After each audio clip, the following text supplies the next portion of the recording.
At the dawn of the 18th century, India stood as a formidable economic powerhouse, commanding a staggering 27% share of the global economy, surpassing the combined might of Europe. However, as the centuries unfolded, a stark transformation ensued. By the time 250 years had passed, India's economic influence had dwindled to less than 3%, plunging its populace into poverty. Join us as we embark on a journey through the tumultuous history of 18th century India. In the pivotal year of 1707 CE, the demise of the Mughal Emperor Aurangzeb set in motion a tumultuous era for the empire. The vacuum left by Aurangzeb's passing ushered in a period of instability, with a succession of feeble successors vying for power on the illustrious peacock throne.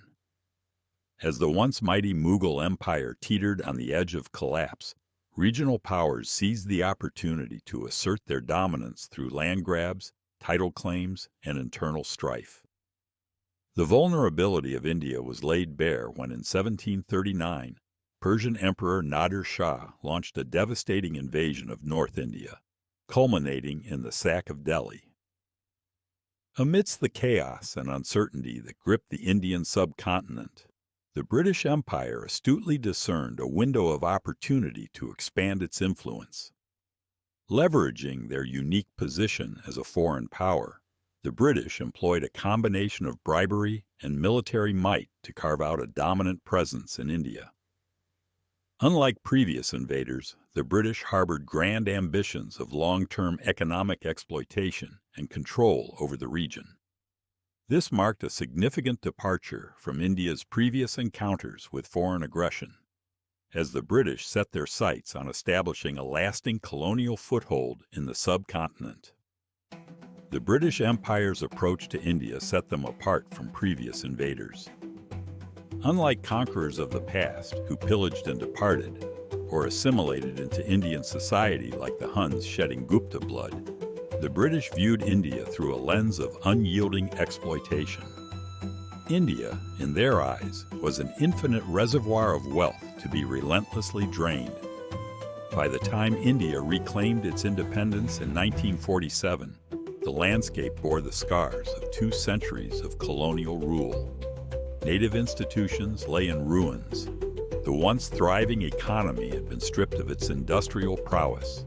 Trade routes lay severed, and societal divisions deepened along lines of caste and creed. Within the span of a mere 200 years under colonial dominion, India underwent a profound transformation. The nation that once served as a beacon of inspiration to the world found itself dismantled and disenfranchised. The golden era of India faded into memory, replaced by a stark reality of depletion and suppression. The British colonial regime orchestrated a systematic campaign of economic exploitation, draining India of its riches and stifling its vitality through oppressive governance. This deliberate plundering of India's resources prompted renowned American scholar Will Durant to denounce it as the gravest crime in human history. As we lift the veil on India's pre-colonial era in the 19th century, the writings of American historian J.T. Sunderland offer a glimpse into the vibrant tapestry of India before the shadows of colonialism descended. Join us as we journey back to a time when India's cultural vibrancy, economic prosperity, and societal harmony flourished, painting a portrait of a nation on the cusp of transformation. Before the British set foot on Indian soil, they encountered a nation that stood as a beacon of industrial and manufacturing prowess, surpassing both Europe and Asia. India's reputation for excellence extended far and wide, with her textile goods, jewelry, precious stones, pottery, ceramics, and metalwork renowned across the civilized world. The architectural marvels of India rivaled any globally, while her thriving merchant class, bankers, and financiers underscored her economic dynamism. India's shipbuilding capabilities were unparalleled, facilitating extensive commerce and trade with nations near and far.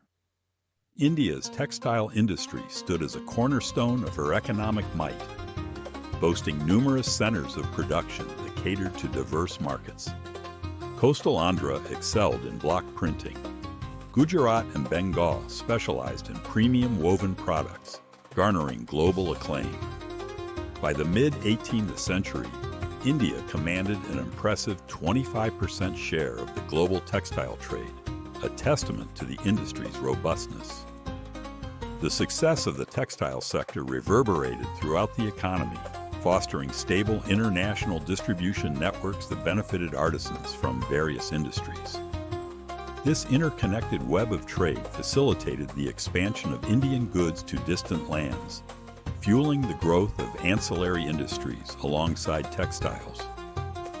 The vibrancy of India's textile trade exemplified the multifaceted nature of her economy, where artisans and craftsmen thrived in tandem with the broader manufacturing sector. The symbiotic relationship between different industries underscored India's economic resilience and adaptability in a global marketplace. As we delve deeper into India's economic tapestry, we uncover a rich legacy of innovation, craftsmanship, and commercial acumen that defined pre-colonial India's economic landscape.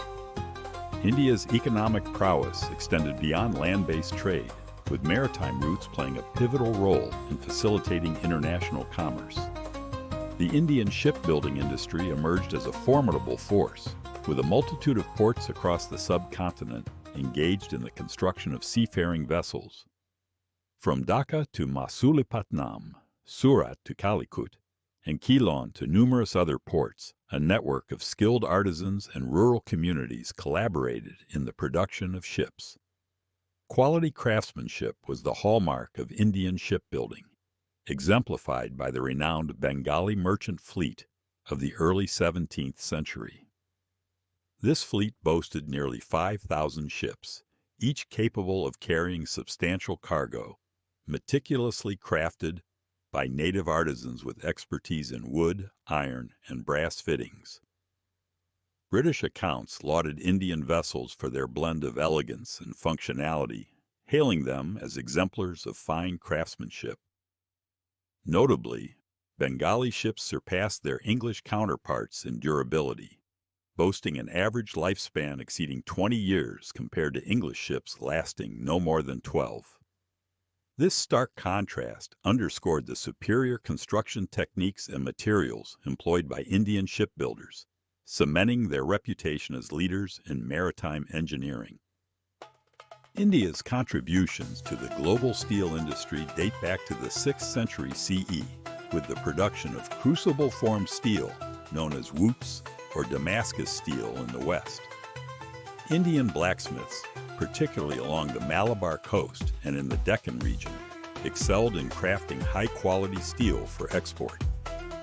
Arab and European traders regularly imported Indian blades for their exceptional durability and exquisite craftsmanship.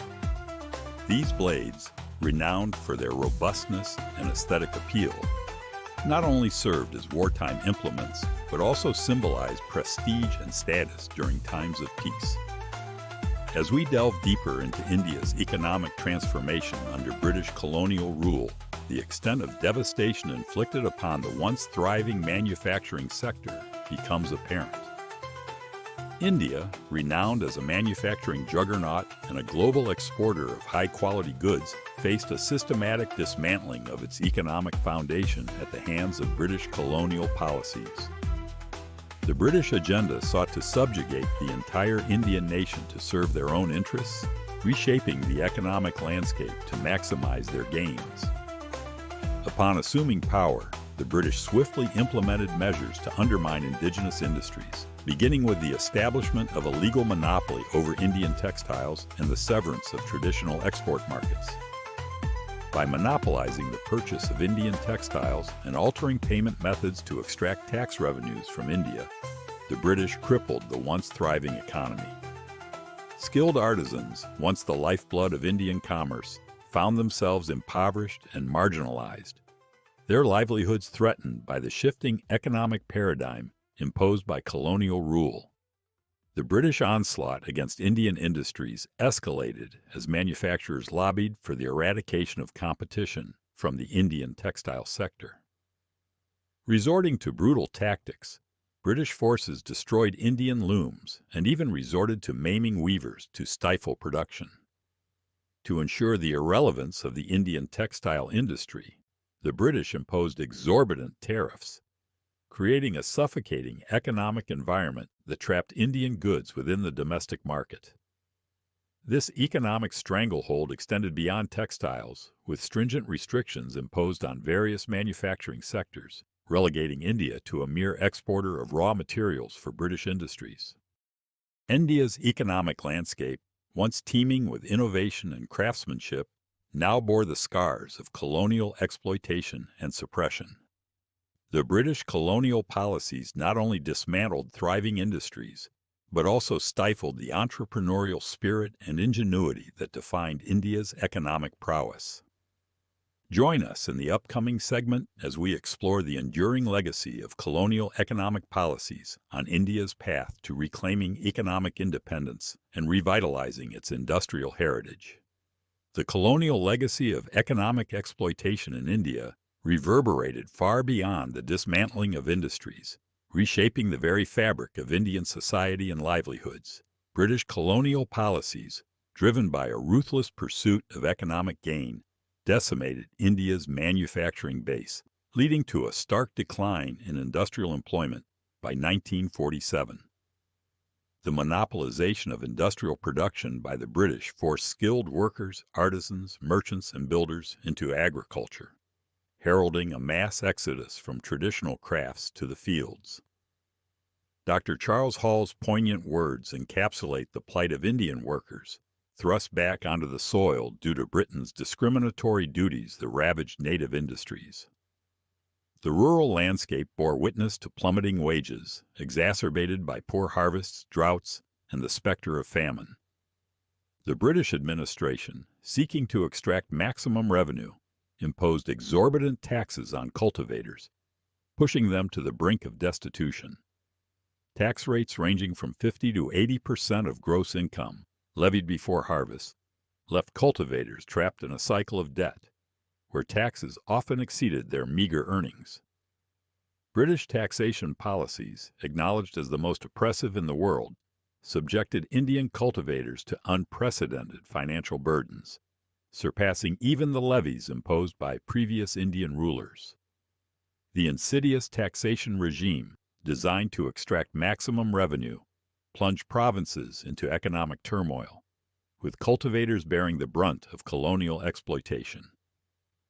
The British Parliament's brazen acknowledgement of these punitive tax rates underscores the callous disregard for the well-being of Indian communities, pushing them to the brink of impoverishment.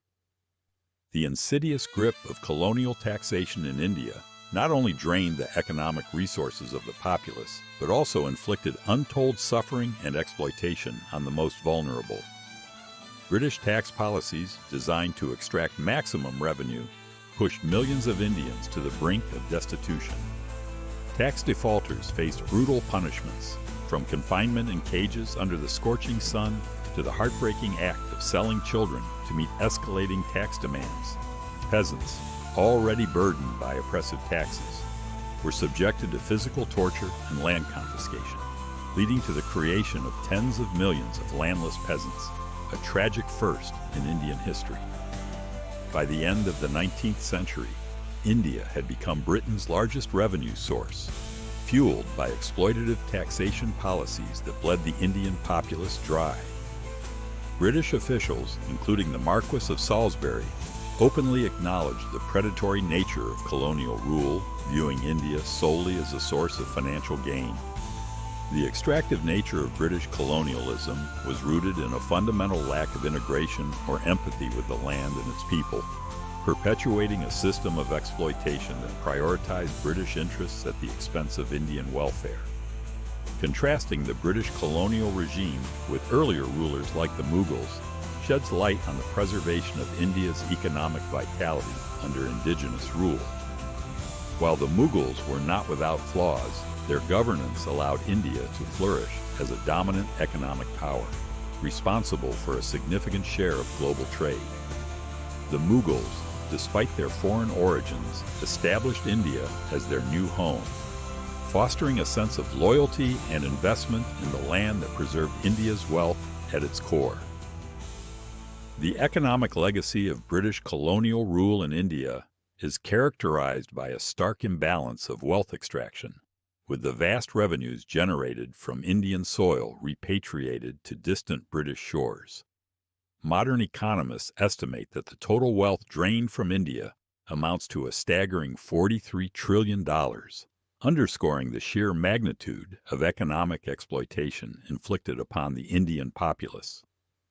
When taxes collected from a country are not reinvested within its borders, they represent a complete loss to the nation, akin to casting wealth into the abyss. Apologists for colonial rule often cite the construction of railways as a supposed testament to British investment in India. However, modern scholars challenge this narrative, highlighting the exploitative and inefficient nature of British infrastructure projects in India. The assumption that Indians lacked the capability to develop railways independently belies India's historical prowess in technological advancements and civilization. India, once a beacon of Asiatic civilization, was stifled under 150 years of British rule, while nations like Japan surged ahead in progress and innovation. The notion that British intervention in India, epitomized by railway construction, was a benevolent act of progress overlooks the inherent exploitation and suppression embedded within colonial policies. The railways, often touted as symbols of modernization, served as conduits for further economic extraction and control by the British colonial administration. The narrative of British tutelage and Indian subjugation underlines the enduring legacy of colonial exploitation that continues to shape India's economic landscape and quest for autonomy. The construction of Indian railways, touted as a symbol of progress, was, in reality, a strategic investment scheme designed to benefit British shareholders at the expense of Indian taxpayers. With government-backed guarantees ensuring substantial returns for investors, Indian taxpayers bore the burden of covering losses when revenues fell short. The inefficiency of railway construction under British oversight is underscored by the stark contrast in costs, with every mile of Indian rail costing a staggering £18,000 compared to just £2,000 for the same distance in the United States. The railways, far from being altruistic infrastructure projects, served as instrumental tools in the British exploitation of India's natural resources. British manufacturers monopolized the production of railway components, stifling Indian manufacturing alternatives through restrictive policies. The primary purpose of the railways was to facilitate the export of Indian agricultural products, leading to exacerbated famines that claimed an estimated 35 million lives during British rule in India. This staggering toll surpasses even the atrocities under Stalin and Mao, underscoring the devastating impact of British colonial policies on Indian livelihoods. The British colonial administration's callous disregard for Indian lives during periods of famine is a harrowing testament to their exploitative and indifferent rule. Dr. Charles Hall's poignant words capture the grim reality of Indian starvation, orchestrated to ensure uninterrupted tax revenue flow to England, regardless of the human cost. The deliberate neglect and market manipulation by British authorities exacerbated famines, leading to widespread suffering and loss of life, while official policies of non-intervention further compounded the tragedy. The harrowing accounts of famine-induced suffering and despair in colonial India paint a stark picture of the callous indifference of the British government towards the plight of the Indian populace. As scores of corpses filled old wells and families resorted to unimaginable acts of desperation, the British administration remained unmoved and sought to suppress any public acknowledgement of the unfolding tragedy. British officers, in their own words, bear witness to the heart-wrenching scenes of death and destitution, where basic human dignity was sacrificed at the altar of colonial neglect. Contrasting the dark shadow of British indifference, independent India has emerged as a beacon of resilience and progress, marked by a notable absence of large-scale famines in the decades since the end of British colonial rule.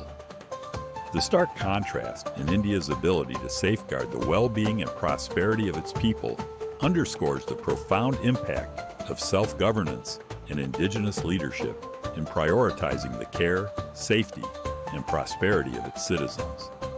While independent India is not without its challenges, it stands as a testament to the resilience and determination of a nation liberated from the shackles of colonial exploitation. The legacy of colonial exploitation and neglect serves as a poignant reminder of the enduring scars left by British rule on the Indian subcontinent. Independent India's ability to overcome the shadows of its past and chart a path towards progress and prosperity reflects the resilience and fortitude of its people. As we reflect on the tumultuous history of colonial exploitation and the journey towards self-determination, we are reminded of the enduring spirit of a nation that has risen from the ashes of oppression to forge its own destiny.